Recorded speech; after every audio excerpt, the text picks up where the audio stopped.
নমস্কাৰ আদাব আসসালামু আলাইকুম তো বন্ধুসকল স্বাগতম জনাইছো মোৰ ইউটিউব চেনেলত আৰু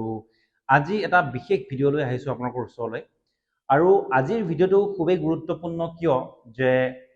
মই বহু মানুহক দেখিছো যে পেটৰ চৰ্বি বা পেটৰ সাইডত যেটো চৰ্বি জমা হয় হেতু লৈ মানুহে বহুত টেনচনত থাকে যে কেনেকৈ কমাব পাৰিব পেটৰ চৰ্বিটো জিমত আহিও কিছুমানে এক্সাৰসাইজ কৰে কিন্তু পেটৰ যেটো সাইডৰ চৰ্বি হেতু কমাব নোৱাৰে গতিকে আজি মই আপোনালোকক কেইটামান এক্সাৰসাইজ শিকাম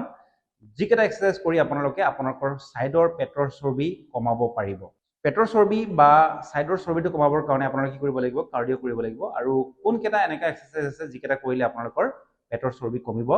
সাইডৰ চৰ্বি কমিব আজি মই আপোনালোকক দেখাম গতিকে বলক ভিডিঅ'টো আৰম্ভ কৰোঁ তো বন্ধুসকল প্ৰথম যেটো এক্সাৰসাইজ হেতু আপোনালোকে এটা লাঠিৰে কৰিব পাৰিব এটো ঘৰতে কৰিব পাৰে বা জিমত আহিও কৰিব পাৰিব একেবাৰে ইজি এক্সাৰসাইজ এটো কয় বেসিক এক্সাৰসাইজ সকলোৱে কৰিব পাৰে ঠিক আছে লাঠিডাল লৈ পেলাই আপোনালোকে কান্ধত এনেকৈ উঠাই ল'ব ভৰিখন অলপমান গ্যাপ ৰাখি এনেকৈ কৰিব লাগিব ঠিক আছে এনেকৈ কৰিব লাগিব এনেকৈ সাইডত ইউজ কৰিব লাগিব ঠিক আছে তাৰ পিছত এটো এনেকৈ কৰিব লাগিব এনেকৈ এনেকৈ ভৰি দুখন পুৰা সিধাকে ৰাখি এনেকৈ কৰিব তেতিয়া আপুনি প্ৰেছাৰ দিব ইয়াতে তেতিয়া আপোনাৰ যেটো সাইডৰ যেটো ফেটস হেতু কমি যাব তাৰ পিছত এটোৰে আপুনি এটো কৰিব পাৰে এটো কৰিব পাৰে এটো একদম বেসিক এক্সাৰসাইজ আপোনালোকে কৰিব পাৰিব ঘৰতে বা জিমতো কৰিব পাৰিব তাৰ পিছত বন্ধুসকল 2 নম্বৰ এক্সাৰসাইজটো হ'ল এনেকৈ এটো ওপৰ উঠাই ল'ব এনেকৈ এটা গ্ৰিপ লগাই ল'ব ঠিক আছে সিঙ্গেল এটা গ্ৰিপ লগাই ল'ব তাৰ পিছত এনেকৈ এটো মিনিমাম এটা ওয়েট লগাই ল'ব যাতে আপোনালোকে দাঙিব পাৰে তাৰ পিছত এক্সাৰসাইজটো হ'ল এনেকুৱা যে এনেকৈ ধৰিব আৰু হাতখন এনেকৈ ৰাখিব ওপৰত ঠিক আছে ওপৰত এনেকৈ ৰাখিব তাৰ পিছত এনেকৈ টানি এনেকৈ আনিব পাৰে এনেকৈ ঠিক আছে এটো আপোনাৰ যেটো সাইডৰ চৰ্বি হেতু কমাব এই এক্সাৰসাইজটোৱে এটো আপোনালোকে জিমত কৰিব লাগিব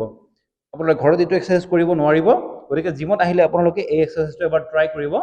আপোনালোকৰ পেটৰ যেটো চৰ্বি হেতু কমি যাব 3 নম্বৰ এক্সাৰসাইজটো হ'ল গ্ৰাউণ্ডত এনেকৈ আপোনালোকে শুই পেলাই এটো এক্সাৰসাইজ কৰিব লাগিব মই দেখুৱাই আছো আপোনালোকক কেনেকৈ কৰিব লাগে এনেকৈ আপোনালোকে এনেকৈ শুই ল'ব ঠিক আছে আপোনাৰ হাতখন এনেকৈ মূৰৰ ওপৰত দিব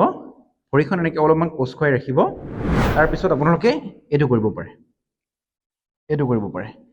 ঠিক আছে এটো কৰিলে আপোনাৰ সাইডৰ যেটো ফেটস আছে চৰ্বি আছে এটো কমিব আপুনি এনেকৈ কৰিব পাৰে এটো এক্সাৰসাইজ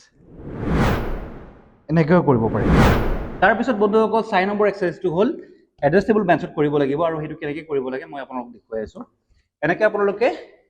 ভৰিখন এডজাস্টেবল বেঞ্চত এনেকৈ লগাই দি পেলাই এনেকৈ বহি ল'ব লাগিব ঠিক আছে তাৰ পিছত মূৰৰ ওপৰত এনেকৈ হাতটো ৰাখি এনেকৈ তলৰ ফালে নামিব লাগিব কিন্তু এটা বস্তু চাব তলৰ ফালে এনেকৈ নামি গলে যেতিয়া আপুনি শুই যাব তেতিয়া সম্পূৰ্ণ আপোনালোকে শুই নাযাব তলৰ ফালে আৰু এনেকৈ শুই গৈ এনেকৈ উঠি এনেকৈ সাইডত প্ৰেছাৰ দিব লাগিব এনেকৈ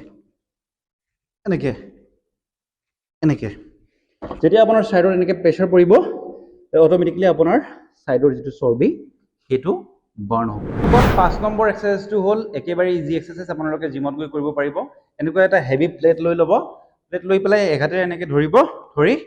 এনেকৈ সাইডত প্ৰেছাৰ দিব যাতে আপোনালোকৰ সাইডৰ যেটো ফেটস হেতু বাৰ্ন হয় ঠিক আছে সাইডৰ চৰ্বিটো বাৰ্ন হ'ব ঠিক তেনেকৈ এনেকৈ উল্টাকৈ লৈ আপোনাৰ ইখনত ৰাখিব আৰু এনেকৈ প্ৰেছাৰ দিব ঠিক আছে ডাবল এনেকৈ আপোনালোকে প্লেট ল'ব নালাগে ডাবল প্লেট ল'লে আপোনালোকৰ ইয়াতে